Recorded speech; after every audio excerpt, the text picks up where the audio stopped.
Members, the time for this debate has expired. Would some honourable member care to move that the House take note of miscellaneous business? The Honourable Louise Upston. Mr Speaker, I'm a proud New Zealander and I'm proud to be part of a government that is leading a courageous country and a growing economy. I'm also incredibly proud to follow the speakers on this side of the House who are out there actually making a difference for hard-working New Zealanders of all sorts of circumstances from one end of the country to the other.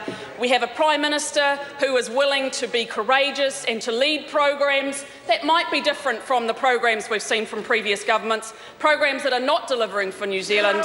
This side of the House is actually doing things that we believe, trusting Māori to look at solutions that work for them in their communities that they are leading. But, Mr Speaker, I want to turn my attention across the ditch. Mr Speaker, I want to talk about my experience as the Associate Minister for Tertiary Education, Skills and Employment at one of our campaign promised jobs fairs, and that was in Melbourne. Mr Speaker, the very intent of these job fairs is to attract our Kiwis home. 480,000 of them in Australia, and Mr Speaker, it was quite amazing to be part of a conversation actually with a Māori woman who was in tears because she wants to come home. She can see the opportunities here in New Zealand so far greater than what is on offer in Australia. That was, really quite moving, Mr Speaker, to realise that we have Kiwis who we are attracting home to New Zealand. To be fair, we're also offering that opportunity to Aussies who want to become Kiwis. And interesting that net migration from Australia to the year February 2015, 2,400 of them, which is actually the highest level ever since the records began in 1978. And I think that says pretty clearly, Mr Speaker, how well Prime Minister John Key is leading this country and our economic recovery.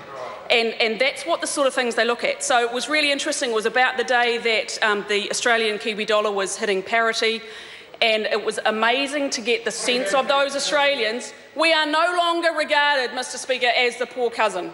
We are up there right alongside them, and actually we have overtaken them. If you look at our economic performance, if you look at our unemployment rate, 5.8% compared to their 6.2%.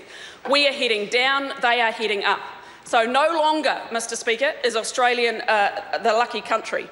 And so we have a golden opportunity in terms of attracting Kiwis home and also looking at some of the, I guess one of the challenges, Mr Speaker, when you have a growing economy, growing as strongly as it is, there's a few growing pains.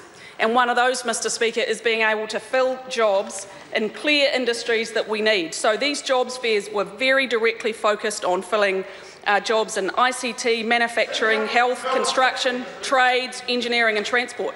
4,500 job seekers directly looking at coming here. So it was a fantastic opportunity. So we are also training young New Zealanders in a greater rate than the previous government. As my former speaker, Minister Parata, spoke about, actually of Māori and Pacific students, female and males, those from probably past that the opposition in their day in government left behind, we are actually turning around the results and the lives and the futures of those very New Zealanders. And that's why, Mr Speaker, I get reactions from tradies in my electorate, like the one I spoke to yesterday, who said, can you give John a message for me? Tell him he's doing a bloody good job and we want to keep him longer. And that, Mr Speaker, is the mood that I get whether I'm talking to groups in Dunedin, whether I'm talking to groups in Northland.